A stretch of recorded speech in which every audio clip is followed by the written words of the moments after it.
kasih Anda masih bergabung bersama kami di Market Review. Pemirsa, industri rantai pendingin nasional menyatakan belum dapat memproduksi rantai pendingin dengan suhu penyimpanan minus 70 derajat Celcius. Meski demikian, pelaku industri rantai pendingin berkomitmen untuk menyediakan fasilitas tersebut jika dibutuhkan.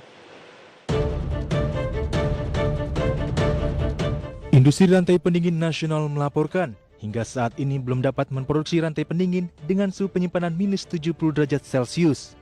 Meski demikian, para pelaku industri rantai pendingin berkomitmen untuk menyediakan fasilitas tersebut jika dibutuhkan. Asosiasi Rantai Pendingin Indonesia atau ARPI mengungkapkan bahwa hanya terdapat 2 rantai pendingin dengan kapasitas suhu di bawah minus 70 derajat Celcius, yang masing-masing berada di wilayah Bitung, Sulawesi Utara, dan Kota Makassar, Sulawesi Selatan. Namun kedua fasilitas tersebut dinilai tidak dapat dialihgunakan untuk menyimpan vaksin COVID-19. Sementara itu, pihak asosiasi mengaku siap untuk memastikan ketersediaan rantai pendingin dengan suhu penyimpanan minus 70 derajat Celcius dengan LED time sekitar 1 hingga 2 bulan. Pasalnya sejauh ini pabrikan rantai pendingin nasional masih bergantung pada impor untuk pemenuhan rantai pendingin tersebut. Nantinya pabrikan rantai pendingin akan memesan fasilitas dari Thermo King Corporation dalam bentuk produk jadi atau Completely Built Unit, di mana harga rantai pendingin dengan ukuran 20 kaki mencapai 1,2 miliar rupiah, sedangkan untuk ukuran 40 kaki senilai 2 miliar rupiah. Berbagai sumber untuk IDX Channel. Ya, pemirsa, untuk membahas tema kita di paruh kedua mengenai kesiapan industri rantai pendingin mendistribusikan vaksin, sudah terhubung melalui telepon ada Bapak Hasanuddin Yasni. Beliau adalah Ketua Umum ARPI atau Asosiasi Rantai Pendingin Indonesia. Selamat pagi, Pak Hasanuddin. Selamat pagi, Pak. Ya. Selamat pagi, pemirsa. Terima kasih sudah bergabung bersama kami di Market Review. Pak Hasan, saya bicara mengenai apa yang kemudian akan dilakukan oleh pemerintah dalam waktu dekat, akan menaikkan kerjasama pengadaan vaksin AstraZeneca dan juga Pfizer. Khusus untuk vaksin yang kemudian diproduksi oleh Pfizer. Spesifikasinya adalah membutuhkan fasilitas penyimpanan vaksin minus 70 derajat Celcius. Kesiapannya dari industri rantai pendingin di Indonesia seperti apa? Ya, baik. Terima kasih.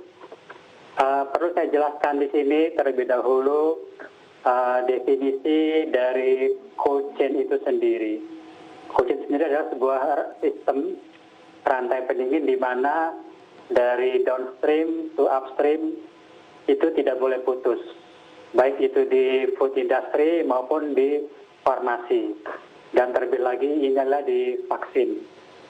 Jadi kalau kita berbicara tentang minus suhu 70 derajat Celcius, itu kalau di global atau di international market itu sudah cukup lama ya, populer di minus 70 itu, terutama itu untuk penyimpanan serum darah.